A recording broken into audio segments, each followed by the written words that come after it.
Buenos días, buenas tardes, buenas noches. Bienvenido a un nuevo episodio, a un nuevo capítulo de este video podcast que subimos cada martes a eso de las 10 de la mañana y que llamamos La Cueva del Pirata.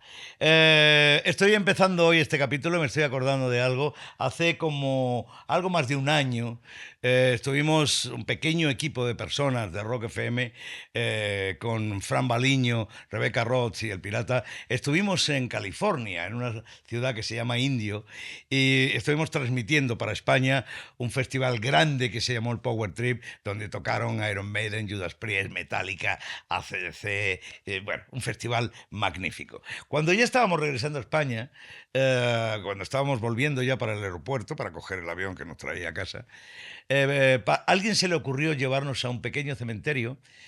Bueno, no tan pequeño, a un cementerio donde fuimos a rendir nuestro tributo y a llevar nuestros respetos a Frank Sinatra, un tipo que evidentemente no había tenido mucho que ver con el rock and roll, al menos aparentemente. Además hizo declaraciones siempre echando peste sobre el rock and roll. Yo creo que, entre otras cosas, aparte de que no lo comprendía, también el rock le quitó un protagonismo importante a Sinatra en su momento. Pero independientemente de eso, Sinatra sí tuvo conexiones con el rock. Por ejemplo, aquella compañía que él hizo que se llamaba Reprise, como dicen los que saben inglés, Reprise Record, como decimos en España, al menos lo digo yo.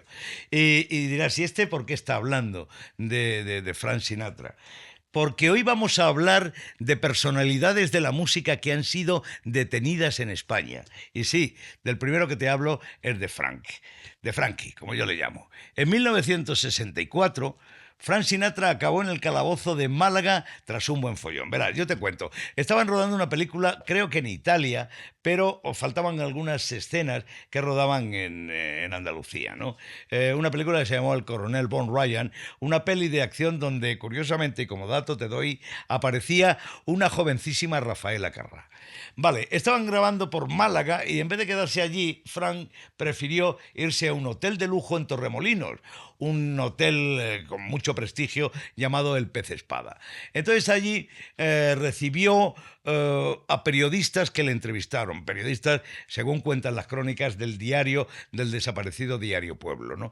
Y en eso apareció una chica italiana, también creo que era actriz, entonces le manifestó su entusiasmo, su admiración por Sinatra, pero según cuentan las crónicas, o la chica se puso muy pesada, o a Frank Sinatra le pareció que se estaba poniendo muy pesada, y la dijo varias veces que se fuera, pero ella no se iba, y entonces empezaron a enzarzar, y la cosa se calentó tanto que creo que la chica le tiró una copa de vino en la cara a Frank Sinatra, se zarandearon, en fin, se montó ahí un pequeño tumulto y llamaron a la Guardia Civil.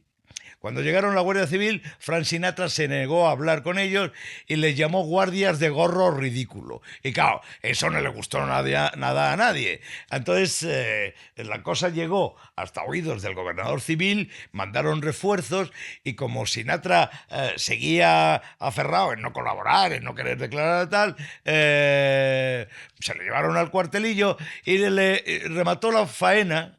No se le ocurría, eso no solo lo podía hacer Frank Sinatra en aquellos tiempos. Se remató la faena lanzando un escupitajo a un retrato de Franco que había allí en las dependencias de la Guardia Civil. Entonces, claro, eso ya no se podía, por mucho Frank Sinatra que fuera, por mucho que fuera amigo de Kennedy o por mucho que tuviera grandes relaciones en los Estados Unidos, eso no se podía consentir en aquellos tiempos de la dictadura, ¿no?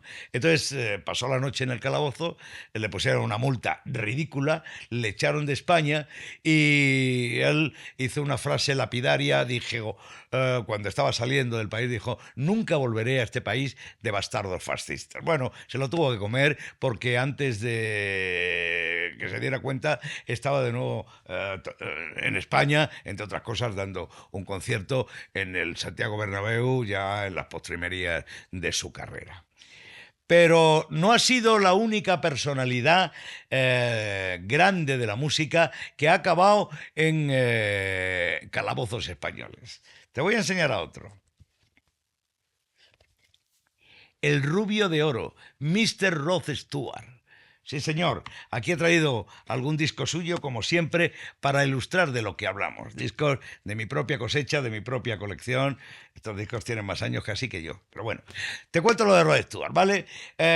Rod Stewart se fue con un amigo antes de tener éxito en la música, antes de dedicarse profesionalmente.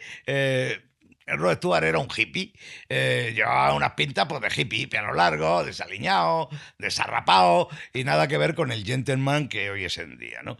Se mudó al centro de Londres y tras 2 experiencias con un par de bandas hizo buenas amigas con un músico de folk que se llama With John, bueno, no sé si ha muerto, With John, se fueron los dos, With y Rod, se fueron a París y estuvieron meses conociendo artistas locales, la leyenda dice que tocaban en la calle y pasaban la gorra, que dormían debajo de los puentes del Sena y bueno, estuvieron ahí un tiempo hasta que se conoce que se cansaron de París y por lo que fuera se vinieron a España y recalaron en Barcelona. La primera vez que Rod Stewart llegó a nuestro país fue de mochilero, como decía el ministro que manda huevos. Pero la cosa no acabó bien, porque en aquellos tiempos eran tiempos de la dictadura y había una ley franquista que se llamaba la ley de vagos y maleantes. Y eran, pues, bueno, personas con las pintas de Rod Stewart y de su colega y que encima pasaban la gorra tocando o pedían dinero en la calle o sencillamente con esas pintas durmiendo debajo de un puente aquí en España, pues, como no podía, como que no podía ser, ¿no? Entonces, estaban durmiendo bajo un puente parece ser y apareció la policía y se los llevaron a la comisaría, les aplicaron la ley de la que te hablaba de vagos y maleantes y al ser extranjeros y no tener contactos en España, no tuvieron otra opción que inmediatamente ser deportados. Rod Stewart luego ha vuelto en honor y olor de multitudes a España, ya siendo quien es, el rubio de oro, Rod Stewart. Pero si no sabes esta historia, vas a alucinar con el tercer personaje del que te hablo, que ha pasado por calabozos españoles. Sí, señor. El mismísimo John Lennon. Bueno, te sitúo la historia. Estamos en la isla de Palma de Mallorca en 1971. John Lennon y su chica, Yoko Ono, se metieron en un lío que casi parece de película. Se metieron en que se hicieron un secuestro en toda regla. John y Yoko llegaron a Mallorca en plena batalla por la custodia de Kyoko, la hija de Yoko Ono, que en ese momento, la niña estaba con el exmarido de Yoko, ¿no?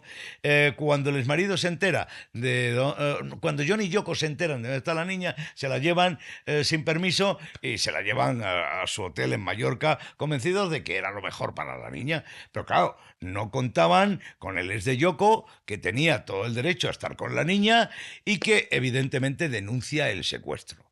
La policía interviene rápidamente y después de 3 horas de tensión obligaron a Lennon y a Yoko Ono a devolver a la niña. Al final, John y Yoko quedaron libres después de pasar unas horas en dependencias policiales, pero Lennon nunca volvió a ver a la chiquilla, nunca volvió a ver a Kyoko. Esta es una de esas historias que marcaron, parece ser, la vida de John y Yoko, marcaron la vida de la pareja, al menos en aquel momento, en la isla de Mallorca. Al hecho se le llama el secuestro de Lennon y bueno, ha tenido trascendencia en la historia, en el periodismo de este país, pero nosotros queríamos rescatar esta historia para engarzarla con la de Rod Stewart y la de Frank Sinatra. ¿Qué 3 personajes más grandes de la música del mundo que pasaron por los calabozos de este país? Nueva entrega de La Cueva del Pirata. Espero que te haya gustado, al menos lo suficiente como para que esperes impacientemente una semana más, porque el martes a primera hora venimos con otra. Gracias, hasta entonces.